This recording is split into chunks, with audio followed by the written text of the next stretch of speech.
Ayan, ako'y gagawa ngayon ng kutsinta. Kutsinta. Ito yung aking takalan. At wala kaming kiluhan. Yan lang ang aking takalan. O, diba? Isang takal daw dito is 250 grams. Parang 1/4. Ayan. Itong harina ko is dalawang takal. Ibig sabihin kalahating kilo. Tapos 1/4 na asukal na puti. Sosyal, di ba? Sa Pilipinas, ang ginagamit nating asukal ay yung pula lang, yung 99.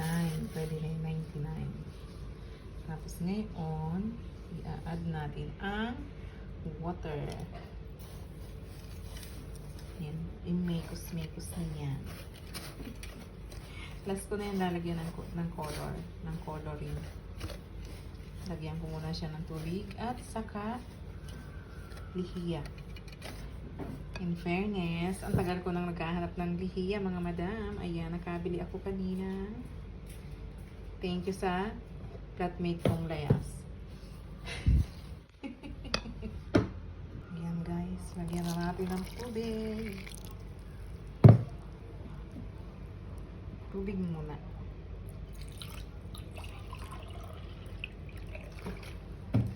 Last ko na yung kulay para ano.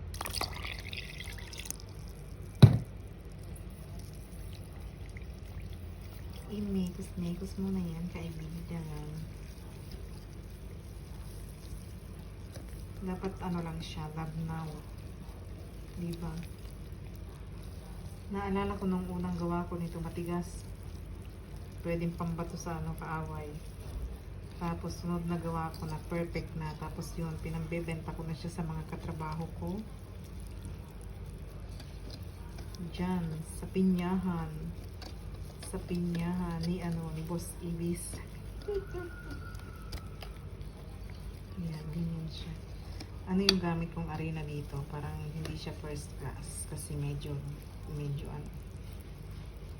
Okay lang yan. Ganyan kulay. Kasi lalagyan din naman natin yan ng kulay mamaya. Ayan guys. Ayan na siya.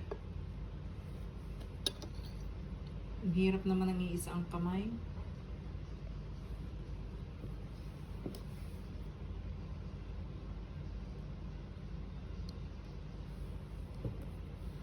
Yan na po yung lihiya water. Lye water, isa.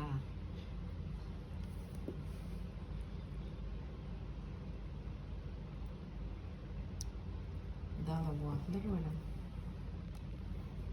Dalawa lang.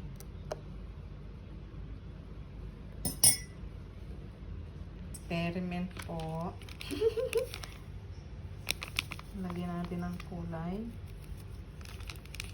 Yellow daw yan. Tapos, i-add ko siya ng red para maging orange. Yellow plus red.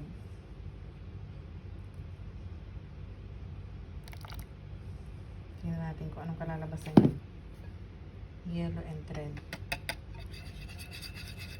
At imekos-mekos muna. Wow!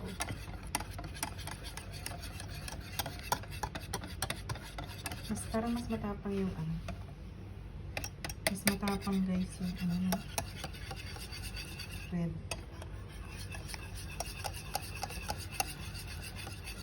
Sana magmukha siyang orange.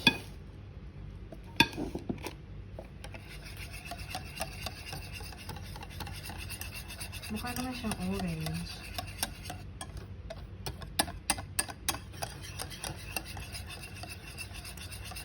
Ayan. Mukhang orange na siya, ano. Success!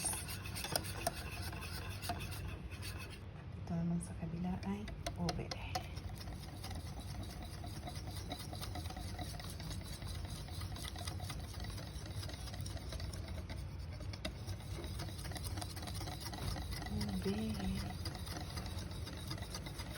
Gawan lang ng paraan kung paano ma-steam ang kutsinta.